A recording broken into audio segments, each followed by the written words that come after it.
სალამი, მოგესალმებით, ვაგრძელებთ ჯონ მაკარტურის საუბრების ქართულ ენაზე ატვირთვას, ეს არის ბიბლიური კითხვები და პასუხები, რომელიც ჩაწერილი იქნა 1992 წლის 27 დეკემბერს.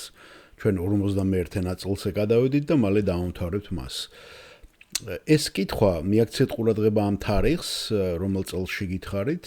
ეს კითხვა უკავშირდება ზუსტად მოვლენებს, რომელიც ვითარდება ამ წლებში, ამ პერიოდებში, იცით უკვე საბჭოთა კავშირი დანგრეულია, უკვე არა მარტო საბჭოთა კავშირი და არა მარტო ვარშავის ხელშეკრულება დაიშალა, ბერლინის კედელიც ეს არის დამსხვრეული და მნიშვნელოვან მოვლენებს აქვს ადგილი და ერთ-ერთი რაც მოხდა თებერვალში 92 წლის იყო ხელმოწერა მასტრიჩის მე მგონი ხელშეკრულება, სადაც საფუძველი ედება უკვე ერთ ვალიუტას, ევროს. და აი ამასთან დაკავშირებით ეს კითხვა, რომელიც ისმება, ხომ, ამასთან არის დაკავშირებული, არის თუ არა ეს მოვლენები პიროვნებას აინტერესებს და როგორ უკავშირდება ეს გამოცხადების წიგნის მოვლენებს.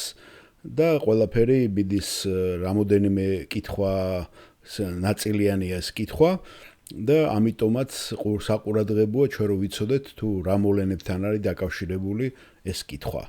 ევროპის ეკონომიკური კავშირი უკვე ნელა ეკონომიურად რო იკრება და ამას ჰქონდა უკვე დიდი ისტორია და იცით ბოლოს საერთოდ ჩამოყალიბდება ევროკავშირი და აინტერესებთ რა კავშირშია ეს გამოცხადებაში მითითებული იმ სახელმწიფოებთან, ევროპის სახელმწიფოებთან, საიდანაც ანტიქრისტე გამოვა.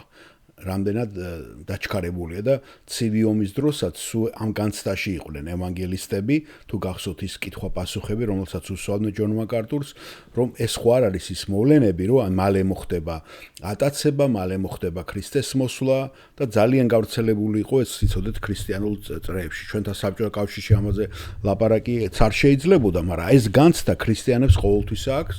რომ როდის მოხდება ეს მოვლენები და აქ არის ძალიან საჭირო ესე იგი ქადაგებელი იქნება თუ თეოლოგი რომ ზედმეტად არ დააჩქაროს ეს მოვლენები და არც განცხრომას მიეცეს ხალხი ყოველთვის უნდა იყოს მორწმუნე ადამიანები მზადყოფნაში თუნდაც გარდაცვალება რომ მალე მოხდება ხო ადამიანის არავინ არ იცის ვინ როდის გადავა აქედან ყოველთვის მზადყოფნა გითხრა ჩვენი იესო ქრისტემ რომ არ ვიცი თარიღი მარტო მამამ იცოდა და არ გაუმხილა ეს თარიღი და ძალიან ბევრი ადამიანი თავისი სურვილებით თავისი რაღაცა ალბათ მეებით ემოციებით რო შედის აქ უნდათ რომ ეს ჩქარა მოხდეს რომ გავიდნენ და დაამთავრონ ეს ტანჯვა აქ ცხოვრებაში მithumedes იცით რომ ძველ დროში ძალიან იტანჯებოდნენ ადამიანები და დღეს ახლა განცდა არის უფრო განცხრომის და უფრო საშიშროება ადამიანი განცხრომას არ მიეცეს და რახან არ მოდის ეს მოვლენები მოდი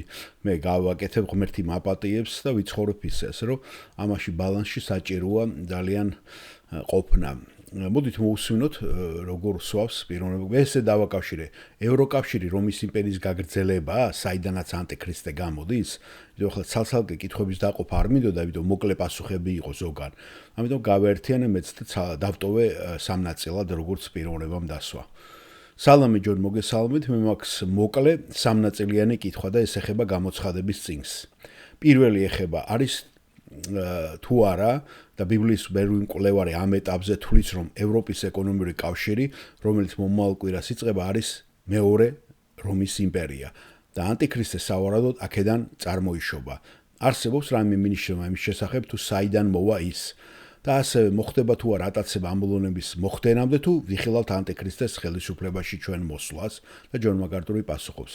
ამაზე არაერთხელ გაუცია, ეთყობა პიროვნებას არ აქვს კარგად გამოკვლეული, მაგრამ მე ჩავთვალე რომ კიდე გამეორება ჩვენ არ მას გვიზავს არ დაგვარზარალებს. დიახ, მადლობა კითხვისათვის, ჩემი თვალსაზრისით ატაცება მოხდება ანტიქრისტეს გამოცხადებამდე, ის სანამდვილეში არ გამოჩნდება გასაჭირი შუა პერიოდში და მე მჯერა რომ ეკლესია ამ დრომდე უკვე ატაცებულია, ასე რომ ეს იქნება მინიმუმ 3.5 წლით ადრე ამ მოვლენებამდე და შესაძლოა ცოტათი კიდე უფრო ადრე. ახლა მეორე, ევროპის ეკონომიური ეს კავშირი რაც თქვენ ახსენეთ და ვიცი რომ ხალხი ამას ამბობს, იცით ეს არის დანიელის 10 რქა, 10 თითი. პრობლემა ის არის რომ საერთო ბაზარზე, ამ ეკონომიკურ ბაზარზე, ახლა 13 ერია და ჩვენ ვივარაუდოთ რომ გარსებული ნიშნებები, რა თქმა უნდა, წარმოადგენს აღორძინებული რომის იმპერიის საბოლოო ფორმას, რადგან ქრისტე ხელუხლებად გამოკვეთილი ქვა მოდის, კლდე და ამსხრევს მას. ასე რომ ეს არის ადამიანის მართლობის საბოლოო ფორმა, აღდგენილი რომის იმპერია, რაც მხოლოდ აღორძინებულ ევროპას ნიშნავს.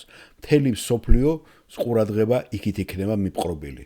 ნიშნავს თუ არა და ნიშნავს თუ არა ის ფაქტი, რომ ეს 10 თითი არსებობს, რომ მხოლოდ 1-10 ერი შეიძლება იყოს.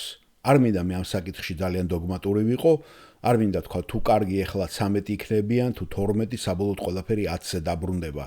ეს არ არის აუცილებლად დაუშვათ თლიანად დოგმატურად მისაღები. ის რაც იქ გაქვთ, კვლავ აღდგენილი ძველი რომის იმპერიის ტერიტორია აღორძინებულ ევროპაში. რაც ნამდვილად მომხიბვლელი არის, ის არის რომ არასოდეს ყოფილა რომის სრული აღორძინება აღმოსავლეთის ევროპის დაცემამდე, რადგან აღმოსავლეთ ევროპა ასევე იყო უზარმაზარი რომაული ამ იმპერიის ნაწილი, რომელიც დასავლეთით ინგლისით, იცით ბრიტანეთის იმამდე, ბაალბეკამდე, ბეირუთის აღმოსავლეთით მდებარე ბაალბეკამდე იყო გადაჭიმული. არაბულ სამყარო შესაძლოა ამ იმპერიის ნაწილი იყო ის, ასე რომ მე მჯერა რომ ჩვენ ვიხილავთ აღორძინებულ ევროპას, რომელიც არის ნიადაგი, საიდანაც ანტიქრისტე აღდგება. და მე მჯერა რომ ის იქნება დიდი ლიდერი, შესანიშნავი ორატორი, ქარიზმატული ტიპის პიროვნება. რაც შეეხება იმას თუ ვინ იქნება ის, ჩვენ არ ვიცით. არ არსებობს გზა, რომ ზუსტად ეს ვიცოდეთ. და კითხვის ავტორი სვავს. მაგრამ ასევე რადგან 13 ლიდერია, განა არ უნდა იყოს დარჩა 3, რომლებიც დაეცემიან და ერთი პატარა გამოჩნდება, რა თქმა უნდა. კითხვის ავტორი ერთი აღდგება. და ისევე შეიძლება მოხდეს, ამბობს ჯონ მაკარტური და კითხვის ავტორი ისევ ეძინება. მართალია და მეორე ნაწილი ამ ჩემი კითხვის არის, თუ ატაცება ადრე მოხდება, ფიქრობ რომ ჩვენ არ უნდა ვიდარდოთ უკვე ხეცის ნიშანზე, ხომ? ჩვენ არ შევესწრებით. დიახ, სწორია. ძალიან დიდი მადლობა და ჯონ მაკარტური აგზავნებს და მიზეზი რის გამო ჩვენ ფიქრობთ რომ ატაცება უფრო ადრე მოხდება არის ძალიან ბევრი მიზეზი არსებობს, მაგრამ მოდით მოგიყვებით მხოლოდ მნიშვნელოვანზე. ერთი პირველი ტექნიკური მიზეზი. მე მჯერა რომ 24 უხუცესი, რომელიც აღწერილი არის ზეცაში, რომელიც გამოცხადების წინშია წარმოდგენილი, იცით ხომ ეს და სადაც უკვე ისინი დგანან და გვირგვინებსაც იხსნიან და პატივს მიაგებენ ღმერთს, ეს არის ეკლესია. 24 ხუთს წარმოადგენს ეკლესიას და როდესაც გასაჭირია დიდი ურვა იწყება 7 ბეჭდის გახსნით, უკვე ეკლესია ატაცებულია და ისინი აქ არ არიან. და მეორე მნიშვნელოვანი, მე მჯერა რომ 7 ბეჭდის გახსნა ეს ღვთის რისხვაა და წმინდა წერილი გვპირდება რომ ჩვენ მორწმუნე ქრისტიანები ეკლესია დაცული ვიქნებით ღვთის რისხვისაგან და განრიდებულები. ასე რომ ეს არის რამოდენიმე ძირითადი მიზეზი. არსებობს სხვები, რომლებიც ეხება ეკლესიის ბუნებას, ისრაელის ბუნებას, ღვთის განსხვავების მომავალში, როდესაც ეკლესიას და ისრაელს გაყოფილი მისია ეკისრებათ და სხვადასხვა წინასწარმეტყველები სხვადასხვანაირად ეხება ეკლესიას და ისრაელს, რაზეც ჩვენ ვილაპარაკეთ დისპენსაცია. და კითხვის ავტორი სვავს და მესამე ნაწილი არის თუ ხალხი ატაცებულია და გასაჭირსა და ახალ სამეფოს დამყარების შემდეგ დედამიწას ახალი სამეფო უნდა შედგეს, ხომ? მართალია. ახალი იერუსალიმი. სავარაუდოდ დედამიწაზე იქნებიან ადამიანები, რომლებიც ანგელოზის სახით არ იქნებიან. მართალია, ჯონ მაკარტური udasturებს. ატაცებული ადამიანები დაბრუნდებიან დედამიწაზე თუ არა. დიახ, ჩვენ ბრუნდებით და ჩვენ აქ ვართ და ჩვენ ვართ განდიდებული სხეულით ამ 1000 წლეულში. ახალი იერუსალიმის ზეციდან პატარძალივი ჩამოდის და ჩვენ ვართ ეს ჩვენ ვართ პატარძალი, რომელსაც მას პატარძლით ქალაქად აქცევს. ჩვენ ბრუნდებით განდიდებულ სხეულებში, ადამიანები, რომლებიც დედამიწაზე ნორმალურ სხეულებში ცხოვრობენ, მათთან ურთიერთობა გვექნება ისევე, როგორც ძველი აღთქმის წმინდანები ურთიერთობდნენ ანგელოზებთან. გმადლობთ ამ პასუხისათვის.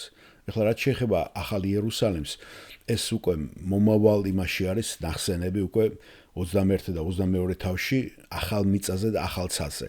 ეს ჯონ მაკარტურმა ახალ იერუსალიმი ადამიანებთან გააიგივა 1000 წლეულში. ეს თუ მიაქცეთ ამას ყურადღება. ასე რომ არ იყოს ეს დამაბნეველი. მადლობა, ჩვენ გადავალთ შემდეგ კითხვას.